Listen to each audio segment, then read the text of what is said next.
Vous avez 2000 € sur votre compte, achetez un Mac, enfermez-vous, mettez une capuche sur votre tête et bossez du matin au soir. Ma plus grande fierté, c'est de rendre mon père fier. Là, ce mois-ci, je vais peut-être dépasser les 100K. Là, pour moi, j'aurais réussi quand je ferais 1 million par mois.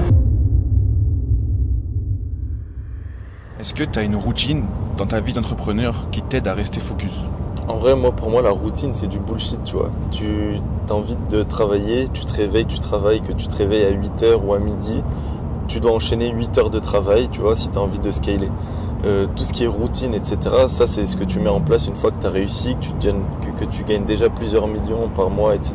Parce que tu dois maintenant prendre soin de ta santé, etc. Au début, il n'y a pas de routine. C'est juste tu te réveilles et tu taffes. Donc pour toi, ceux qui disent qu'il faut se réveiller à 3 heures, faire des douches froides, etc. Ça c'est du bullshit, ça c'est des mythos. Ils font ça peut-être pour vendre un coaching en développement perso, j'en sais rien, mais c'est du bullshit. Tu te réveilles, tu taffes, il n'y a que comme ça que tu vas scaler. Ok. Est-ce qu'aujourd'hui, avec tes 80 000 € par mois, tu te dis ouais, là j'ai réussi? Pas du tout. Dis-toi, je les ai pas vus venir, c'est arrivé en 1 an. Là ce mois-ci je vais peut-être dépasser les 100K, mais en fait quand tu es entrepreneur et tu es dans le jus, t'arrives pas à te rendre compte des accomplissements que tu as fait. Tu vois toujours l'objectif futur. Donc j'arrive pas à me dire que j'ai réussi, tu vois. Là pour moi j'aurais réussi quand je ferais 1 million par mois. Et quand je ferais 1 million par mois, j'aurais dit que j'aurais toujours pas réussi parce que je vais côtoyer des gens qui font 5 millions. Et en fait c'est une course sans fin. C'est pour ça qu'il faut pas être attaché à l'argent, mais il faut être attaché à des objectifs de vie. Ça veut dire qu'à chaque palier que tu atteins, tu te mets un nouvel objectif pour... Avant même d'avoir atteint le palier, j'ai déjà le prochain objectif. Ok. Tu vois, moi je t'ai suivi depuis le début, on était ensemble au lycée, maintenant tu es ici, tu vis à Dubaï, etc. C'est quoi le conseil que tu pourrais me donner? En vrai, moi j'ai pas envie de faire le gourou qui va te donner des conseils, etc. Moi je considère pas que j'ai réussi, je considère juste que j'ai commencé plus tôt que toi. Le seul conseil que je peux te donner, c'est commence au plus vite. Parce que plus vite tu vas te casser la gueule, plus vite tu vas apprendre et plus vite tu vas pouvoir réussir par la suite. Comme tu m'as dit, si je sais qu'au bout de 3-4 échecs, je sais que je vais réussir quelque chose, autant faire 3-4 échecs. Exactement. C'est comme un enfant, tu le mets sur un vélo, tu sais que les 3 premières fois qu'il va faire du vélo, il va forcément se casser la gueule. Faut faire ces 3 fois le plus vite, comme ça on arrive à la 4e et il se casse plus la gueule au plus vite. Si tu pouvais parler au Léo du lycée, au Léo d'avant, tu lui dirais quoi? Je lui dirais fonce. N'écoute pas les gens qui te disent de pas te lancer, que ça marche pas, etc. Parce qu'à la preuve, je me suis lancé, j'ai fait des trucs, ça a marché. Le seul truc qu'il faut faire, c'est faire. Faut pas se poser des questions. Il y a plein de lycéens qui se disent je vais me lancer dans le business, etc. Mais ils voient leurs potes qui se disent ok, moi j'ai envie de faire une grande école. Ils se disent ok, le bon chemin c'est de faire une bonne école. Non, si dans ta tête t'as cette graine qui te dit, même si c'est un petit chuchotement qui te dit lance-toi dans le business, fais quelque chose, tu vois une opportunité sur TikTok, etc. Fais-la. À partir du moment où tu vas la faire et tu vas la répéter, tu vas forcément réussir. Est-ce que t'as déjà eu des gens qui t'ont dit arrête, fais pas ci, fais pas cela, ça va pas marcher, etc. Bien sûr. Quand j'étais au lycée, rappelle-toi, madame, etc. Nos profs, quand je leur ai dit que je voulais faire une école de commerce hyper chill où on a que 10 heures de cours par semaine parce que j'ai envie de lancer mes business à côté, ils me disaient non mais tu gâches ton potentiel, t'es intelligent, fais une prépa, fais une grande école, etc. Mais moi c'est mort, je voulais me lancer dans le business au plus vite, tu vois. Heureusement que je les ai pas écoutés, heureusement que j'ai écouté ce que je voulais faire. Résultat, je me suis dit, moi je vais dans une école de commerce où t'as peu de temps de travail, mon seul et unique but c'est de lancer un business rentable à côté et d'arrêter avant la fin des études. C'est ce que j'ai fait. Tu vois là t'es à plus de 80 000 € par mois, c'est quoi ta motivation pour continuer à rester focus? Est-ce que tu as un truc qui te fait rester focus sur ce que tu fais tous les jours? Ouais, en vrai, je peux pas dire que tu fais ça que pour l'argent, tu vois. L'argent, c'est un véhicule. C'est un véhicule pour te faire réaliser des rêves d'enfance, des projets. Moi, j'ai un projet. Il faut savoir que dans ma famille, mon père est médecin, mes 2 grands frères sont dans le domaine médical aussi. Et moi, mon but, c'est de pouvoir les ramener à Dubaï. Maintenant, comment je vais m'y prendre? J'ai envie d'ouvrir un centre médical ici. Pour ouvrir un centre médical ici, je me suis renseigné, etc. Il te faut peut-être 2-3 millions, que ce soit un bon centre médical, etc. Moi, mon objectif, c'est d'atteindre ces 2-3 millions le plus rapidement possible. Comme ça, ils viennent le plus rapidement possible auprès de moi et on va pouvoir vivre tous ensemble ici, tous avoir un truc ici, pouvoir gagner de l'argent. Et ce qui compte le plus, c'est même pas que le centre soit rentable, tu vois. C'est seulement que j'ai ma famille auprès de moi. Ok. Du coup, le dicton de dire mettre le daron à l'abri, c'est réel. Ouais, c'est vrai. Tu vois, moi, mon père, en vrai, je sais que c'est un bosseur. J'ai eu l'exemple. Et c'est pour ça aussi que je m'arrête jamais de bosser. Parce que je sais que mon père, c'est un bosseur. Je me dis pourquoi pas moi. Et je sais que même si on dit j'ai envie de mettre mon père à la retraite, etc., mon père, il voudra jamais aller à la retraite. Même s'il aura 80 ans, il voudra continuer de travailler. Mais mon père, j'ai envie qu'il fasse ce qu'il aime. Tu sais, mon père, il est médecin, mais quand il voit que je fais du business, etc., il dit j'ai raté ma vie, j'aurais dû faire du business. Et mon père, il a toujours voulu faire du business, tu vois. Et ça, c'est une de mes plus grandes motivations et il le sait. C'est que j'ai envie de réussir, avoir plusieurs business business pour que lui il puisse m'aider dans mes business. Même si il est pas du domaine, même si je sais qu'il a une fibre entrepreneuriale et je sais qu'il va pouvoir m'aider dans mes business, surtout parce que ça va le faire kiffer. Même pas parce que ça va me rapporter plus, tu vois. Tu peux déléguer à plein de gens.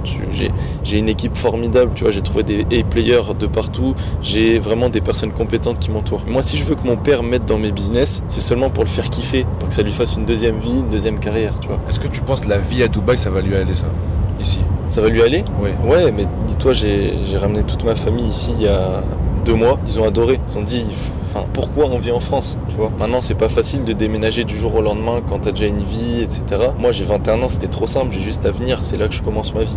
Donc, on peut pas dire j'ai réussi, etc. Maintenant, eux, faut juste qu'ils sautent le pas et il leur faut une raison de venir ici. Si j'ouvre un cabinet médical, ils viendront sans souci, tu vois. Toi, la vie à Dubaï, elle t'a apporté quand même. Ouais, en fait, c'est même pas en temps de ce qu'on voit sur les réseaux, etc. Mais c'est surtout que ici, tout est plus simple. Tu l'as remarqué, tu vois. Oui, bien sûr. Ouais. La qualité de service, elle est simple. Tout est propre. Il y a la sécurité, c'est hyper important. En fait, tout ce qui est logique, c'est mis en place. Que ce soit administrativement, peu importe. En plus, t'as pas de taxes. T'as un confort de vie magnifique, il fait beau. Tu vois, là, c'est the place to be à l'heure actuelle. Mais si dans le futur, il y a un autre endroit meilleur sur Terre qui apparaît, moi j'y vais, tu vois. Moi, je me sens pas patriote d'un pays. J'aime la France, etc.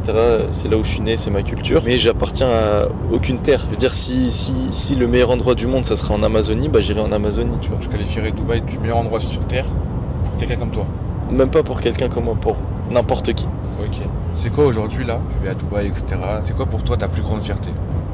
Ma plus grande fierté, c'est de rendre mon père fier. À chaque fois que je l'appelle, il me demande des nouvelles, business, etc. Il me dit c'est bien, je suis fier de toi. Et tu vois, c'est une source de motivation. C'est une source de motivation de fou.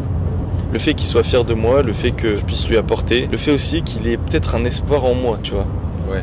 J'aime trop. C'est ça qui me motive. Pour lui, c'est nouveau tout ça, genre le business en ligne, etc. Il voit que je gagne 100 000 euros par mois en faisant du business en ligne. Il se dit, en fait, sur Internet, il n'y a aucune barrière. Tu vois, c'est pas du salariat, t'as pas de barrière, t'as pas de plafond. Et c'est trop cool. Genre, moi, je fais que de lui dire. Moi, mon objectif, c'est dans 5 ans. En fait, je sais pas comment expliquer. Mais c'est réel ce que tu viens de dire. Sur Internet, il n'y a pas de barrière. Il y a beaucoup de gens qui pensent que en fait, tu peux monter, mais il y a forcément un moment où tu peux t'arrêter, sauf que non. Comme tu as dit, ouais, barrière, tu peux pas t'arrêter. T'as pas de limite en fait. La seule limite elle est mentale, la seule barrière elle est mentale. Et ça c'est la seule barrière réelle. Moi j'en ai des barrières mentales, tu vois, j'essaie de les briser chaque jour. Mais t'as des barrières mentales. Dans le business physique, t'as forcément une barrière.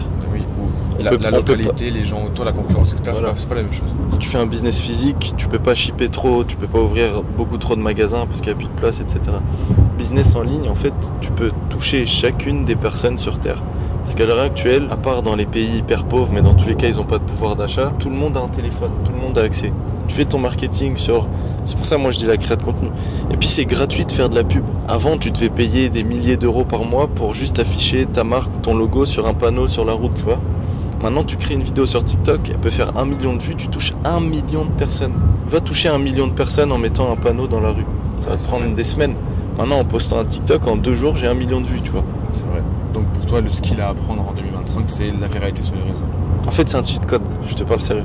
Tu vois, sur GTA, avant, tu faisais rond X, Y, t'avais l'argent en illimité. Mais là, en fait, dès que tu comprends que 1 million de vues, c'est tant d'euros, ça peut être 1000 euros parce que TikTok te paye 1000 euros, mais ça peut être 1000 euros parce que tu fais des ventes, etc. Moi, je sais qu'1 million de vues, au total, ça me rapporte à peu près 3000, 4000 euros, ok ? Mon but, c'est de juste faire des millions et des millions de vues. Donc je me suis focus sur ce skill, j'ai fait en sorte d'apprendre les algorithmes par cœur et maintenant plus j'apprends, plus 1 million de vues je maximise, je viens 5000, 6000, 7000 euros. Parce que maintenant je fais des millions de vues aussi pour mes clients, pour leur faire de l'acquisition à eux, du coup ils me rémunèrent. J'ai des business, je fais de l'organique et en fait je fais que de l'organique, j'ai jamais payé 1 euro de pub. Pour un business en B2C, en B2B, les réseaux c'est le truc qu'il doit faire, c'est pas forcément réservé au B2C ou au B2B. Non. Peu importe que tu fasses du B2B, du B2C. Tu sais, j'ai un client, l'autre fois, il m'a demandé quoi. J'étais à un bar à Dubaï, ok. J'ai un gars, il me voit, il me dit ouais, je t'ai déjà vu sur les réseaux, etc. Tu vis à Dubaï? Je dis ouais, etc. Il me dit ok, moi aussi je vis à Dubaï. Je lui dis cool, tu fais quoi? Il était avec son associé. Il me dit nous, on vend des jets privés. On fait de l'achat-revente de jets privés un peu partout dans le monde. Je lui dis ok. Il me dit est-ce que tu aurais des conseils à me donner sur la création de contenu? Est-ce que tu penses qu'on devait créer du contenu court? Je Je dis mais à 100%. Créer du contenu court. En fait, je vais te dire, c'est sur TikTok, les gens ils ont pas le pouvoir d'achat d'acheter un jet privé.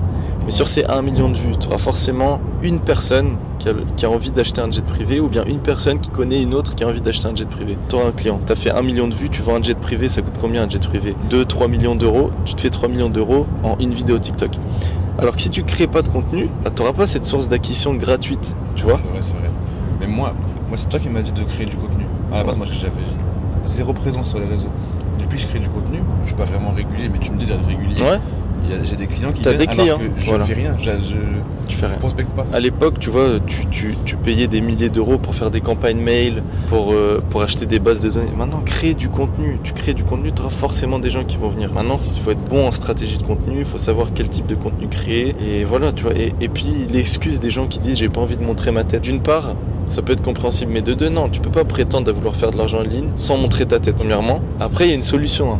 À chaque problème a sa solution. Bah, tu as des intelligences artificielles qui te permettent de créer du contenu sans montrer ta tête. Moi, j'en ai créé une, mais tu en as plein d'autres, tu vois. Mais tu as plein d'intelligences artificielles qui te permettent de créer du contenu sans montrer ta tête, sans mettre ta voix off, etc. Toi, du coup, t'as créé ton SaaS, du coup, là. Ouais. Remake.io. Ouais. C'est quoi la plus grande difficulté dans la gestion du SaaS? Parce que c'est pas la même business, c'est pas. Ça n'a rien à Ça voir. n'a rien à voir. C'est quoi pour toi la plus grosse difficulté? Ça n'a rien à voir. Gérer un SaaS. Déjà, la création de contenu pour genre la monétisation TikTok, la monétisation des réseaux, c'est tu crées des vidéos, tu fais des vues, tu gagnes de l'argent. Il n'y a rien à gérer. Ensuite, tu lances un programme de formation, d'accompagnement. C'est ok, c'est une boîte. Un SaaS, c'est une start-up. Ok. Dans le domaine start-up, ça va parler aux gens qui veulent monter des boîtes, etc. Tu as deux options. Soit tu lèves des fonds, soit tu bootstrap ta boîte. Bootstrapper sa boîte, ça veut dire tu investis rien. Ok. La seule chose que tu investis au début pour générer tes premiers sous, c'est ton temps, donc c'est gratuit. Et avec tes premiers revenus, tu réinvestis pour engager des gens, pour payer des logiciels, etc. pour scaler. Et donc c'est qu'avec les bénéfices que tu vas scaler. Moi, j'ai fait le choix de bootstrapper ma boîte. J'ai pas levé de fonds parce que j'avais pas envie de donner des parts à des gens. Il y a beaucoup de risques à lever des fonds. Voilà, il y a beaucoup de risques à lever des fonds. C'est ce que je t'expliquais l'autre fois. T'as la valo théorique quand tu lèves des fonds. Donc moi, ma boîte en valo théorique, elle vaut 20 millions là à l'heure actuelle. Si je lève des fonds, c'est à hauteur de 20 millions. Sauf que jamais de ma vie, là, je revends ma boîte 20 millions. Tu vois, pas encore. Et j'ai pas envie de prendre le risque de lever des fonds, donner un pourcentage à des investisseurs qui vont me prendre pour leur petit parce que j'ai 21 ans, qui vont me dire de faire ça à chaque décision que je vais prendre. J'ai décidé de bootstrapper ma boîte. Donc je scale seulement avec mes bénéfices. Et résultat, en 6 mois, on est à 70K de MRR, presque à 800K d'ARR, tu vois. Ok. Et voilà, et le plus dur en fait, c'est la gestion, la trésorerie, comment allouer les ressources. Est-ce qu'on va plus développer le produit? Est-ce qu'on va plus faire de marketing? Parce que le modèle SaaS, il est très compliqué, tu vois. Est-ce que toi, pour toi, enfin, je me rappelle une fois, on discutait, quand tu avais fait la transition de revenu TikTok Ouais. à revenu business, à entreprendre, etc. Ouais. Tu m'avais dit que c'était tout un autre monde, entreprendre. Ouais, ça n'a Du rien coup, à voir. Est-ce que toi, pour toi, tu vois, la gestion du SaaS, etc., des accompagnements, etc., est-ce que c'est un plaisir? Est-ce que c'est une passion?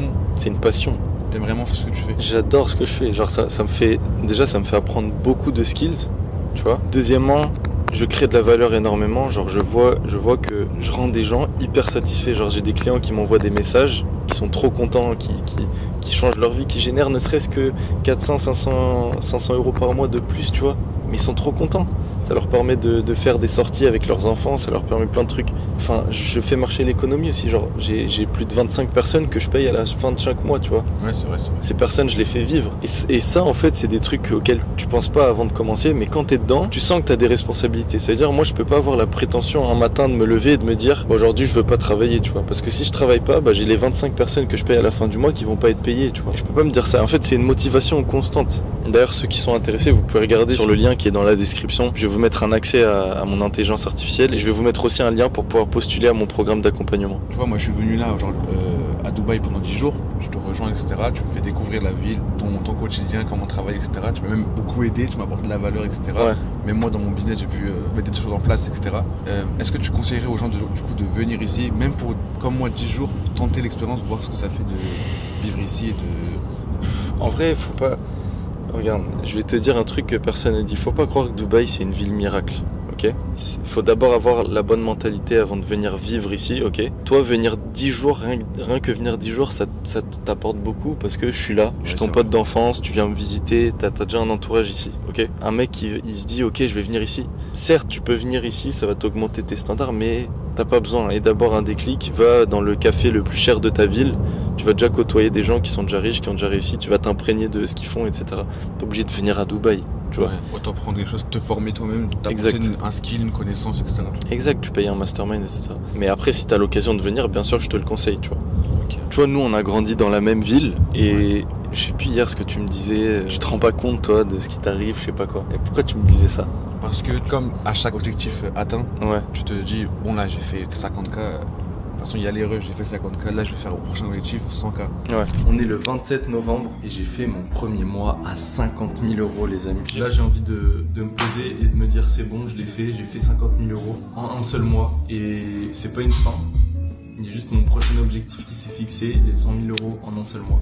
Et ça, cet objectif, je sais que je vais l'atteindre très rapidement dans les prochains mois. Ouais. Donc, à chaque palier atteint, tu te mets un nouveau objectif. Tu te rends pas compte ce que tu viens d'atteindre. Ouais, ça c'est vrai. Et ça c'est ingrat et c'est dommage en vrai. Moi je trouve ça dommage. Mais tu te rends compte quand même parce que tu vois quand t'en parles, tu dis ouais je suis là, je veux rendre mon père fier, ça me rend fier, etc. C'est vrai. Non, tu sais que t'es sur le bon chemin. Ouais, voilà. Mais en fait, c'est pourquoi tu prends pas le temps de savourer, parce qu'en gros tu te rends compte que c'est une toute autre vie en fait. Quand tu rentres dans ce monde-là, je sais pas comment t'expliquer, mais je vais essayer. Tu captes que c'est une vie qui existe, tu vois. Vu que tous les Français sont dans cette vie, t'essayes de faire des études pour gagner 2000 euros par mois, t'as un job, t'as une famille, t'es stable, tu prends ton crédit immobilier pour acheter ta première maison et tu vis toute ta vie comme ça. Ok, ça c'est une vie, certes, t'as beaucoup de gens qui sont là-dedans. Maintenant, c'est pas une vie réelle. Parce que moi, tout mon entourage ici à Dubaï, tous les gens mon entourage que je me suis buildé pendant 2-3 ans là, c'est que des gens qui sont là-dedans et qui gagnent plus de 100 000 euros par mois. Donc c'est devenu notre réalité à nous, tu vois. Et tu te dis que c'est comme ça maintenant que tu gagnes de l'argent, c'est comme ça que c'est ces standards-là, c'est les nouveaux standards. C'est plus ok, je fais des études pour gagner 2000 euros par mois. Et c'est ce nouveau standard que j'ai envie de faire miroiter maintenant à mes amis d'enfance qui étaient avec moi, comme toi par exemple, que vous captiez qu'il y a cette vie-là aussi, tu vois. Il n'y a pas que le truc de je gagne 2000 euros. Je critique pas, hein. C'est bien aussi, tu vois. T'as des gens, ils ont pas envie de sortir de ça, ils ont envie peut-être de rester comme leurs proches, rester avec leurs proches et tout. Moi, j'ai fait le choix de partir dans cet axe de vie, de scaler et tout. Et en fait, quand t'arrives là-dedans, tu comprends qu'il n'y a pas de limite, genre ça existe pas les limites. Toi, Léo, tu penses qu'ils sont devenus quoi ceux qui étaient avec nous à l'école? T'en as plein qui sont dans les études. J'espère pour eux qu'ils vont devenir quelque chose. C'est de plus en plus dur de réussir maintenant par la voie classique, tu vois. Quand je dis réussir, c'est vraiment t'as réussi ta vie, tu payes ce que tu veux quand tu veux, etc. Pour moi, c'est ça réussir, tu vois, c'est être libre. Moi, je sais que j'ai eu de la chance d'être éveillé. J'ai pas eu de la chance d'être là où j'en suis aujourd'hui vu que j'ai bossé, mais j'ai eu de la chance d'avoir un éveil mental pour me lancer tôt, pour réussir tôt, pour me dire que même si je suis jeune, ça m'empêche pas de réussir, tu vois. Sachant que j'ai pas encore réussi, je suis sur le chemin. Ça, c'est une chance. Donc jamais de ma vie, je me sentirais supérieur. Là, ils ont juste pas eu cette chance. Et tu penses qu'il y a un moyen de déclencher cette chance? Bien sûr. Comment tu dirais?